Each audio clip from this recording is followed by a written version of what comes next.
కడిమేళం పెట్టించమన్నది కలువ భామ.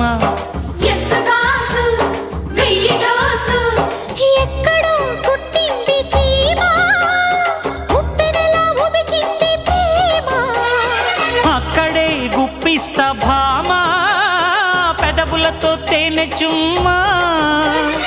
అమ్మని జిమ్మడా హత్తుకో పిల్లడా, పొంగుతోంది పాల మీగడా. నిన్నేమడగను ఎట ఎట ఎట అడగను, ఒకసారి ఒడిలోకి రారమ్మని.